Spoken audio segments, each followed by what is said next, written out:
Hello, Professor, and everyone in our class. Today we are going to discuss about Kanban, which is an agile methodology. Let's start off with the agenda. The introduction, the summary, and the references will be discussed by me, Kamille. The definition, the history, and the advantages will be discussed by Milan. Why we use Kanban will be discussed by Bharat, and there's two examples that will be discussed by Rhinah and by Lloyd. So these are the 10 key things about Kanban, which I'm not really going to discuss in detail. I'm going to pick some of the key things that I would like to discuss further.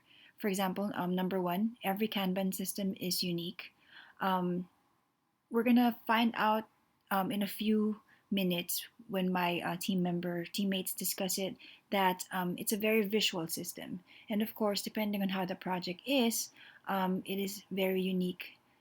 Depending on how the effectivity of Kanban will help the project. I would also say Kanban is about focus and flow, since visualization is actually a good way of seeing the process of a project. Kanban is grounded to reality because reality, when you see a lot of backlogs in your project, that's actually reality biting you in the face. Um, Kanban is a living system because your visual board actually grows, and Kanban works with scalability. Scalability because as long as there's new requirements coming in, you just add more features and then eventually more backlogs in your visual workflow. Kanban is a tool for organizing work. It's a Japanese term for signboard or billboard that indicates available capacity. In 1940, Toyota found a better engineering process by observing the shelf stock process of supermarket. Hence, they named that as the Kanban system. Kanban reduces waste and scrap, provides flexibility in production, reduces inventory and product obsolescence, increases output, and reduces total cost. One of the major reasons for an organization to use Kanban is to visualize the workflow. We can simply divide the workflow into different stages like to do, doing, and to be done.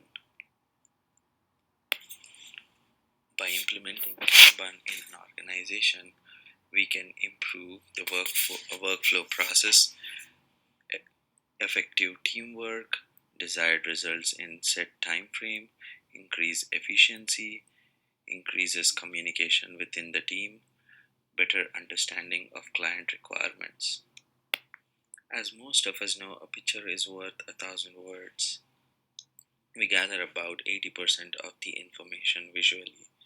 A human eye can process visual patterns much faster in a picture than in a text.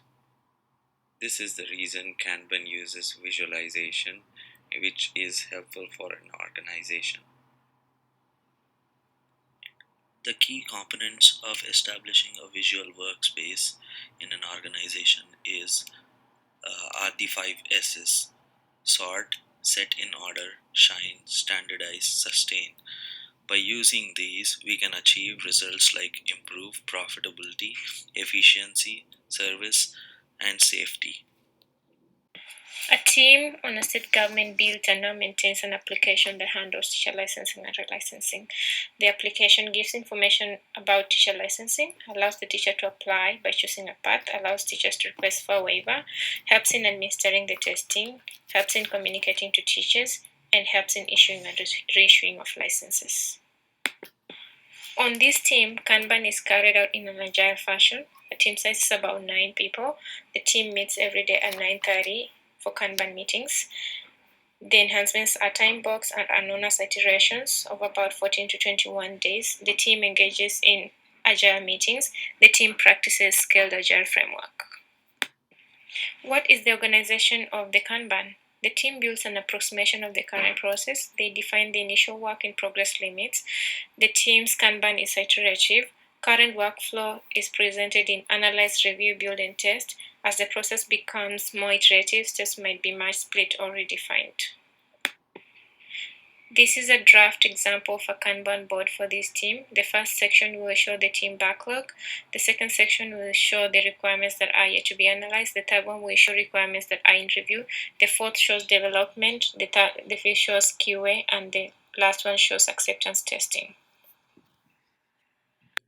Here's an example of a Kanban process. Our second example. Our second example is a production support of a software system using escalation. A software product that have been released into the customers are now under a software maintenance phase. The software maintenance handle customer enhancement requests, which is usually of lower complexity than a full development environment. The software maintenance also handles software problem found in the client during its usage. Tools that are used in software maintenance, such as message board in Kanban. Software maintenance message boards are software that lists down the issues and enhancement requests by the customers. Typical example of these are STAR, service technical action requests, JIRA, Bugzilla, and etc. In a software maintenance phase, it follows a flow. First flow is the client submit an issue or enhancement as an item to be queued up in a task. This task puts a description of the request and urgency of the request. Then a task manager will pick up those requests, will filter the task out, puts the necessary detail, such as software area, or readjust the priority and etc. Once it's done, the developer will pick up those task items, analyze the problem, and if possible, solve the issue. If the issue is more complex, it requires more expertise, the item is then escalated to a more specific area or personnel that are able to resolve the issue. Once it's done, the task is now being put into a quality assurance phase, which will be tested. Now, why is this a Kanban process qualified? This process fits into Kanban methodology for the following reason. The process cannot be put into a sprint since each item is different from each other. Each item requires minimal planning. The development is more reactive. The process is continuous. The item keeps getting queued up as the user continuously reports an issue or submits an enhancement request. And more importantly, it follows a flow of escalation from one personnel to another. So, in summary, about Kanban, here are the points that we want to remember as we go along. Number one, Kanban is a visual tool for organizing work. As Bharat has mentioned, um, everyone working visually is actually very effective. Most especially if you see what needs to be done, what has been done, what is to do, and what will be done in the future.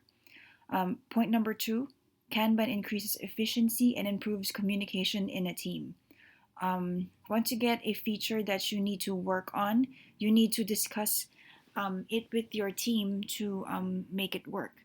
Having a time duration for a feature actually makes you communicate with your team members. And I think that's important, especially when you see something in the visual board that you need to finish.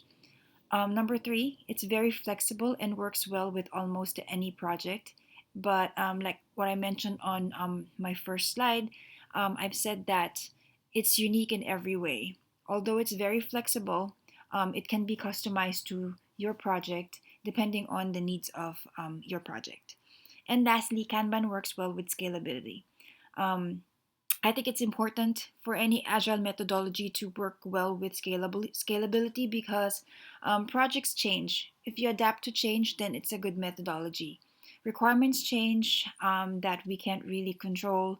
We can negotiate, but it is part of life. And I think Kanban works well with that. Therefore, it's a very nice tool and a very favorite tool for the project members and the project managers.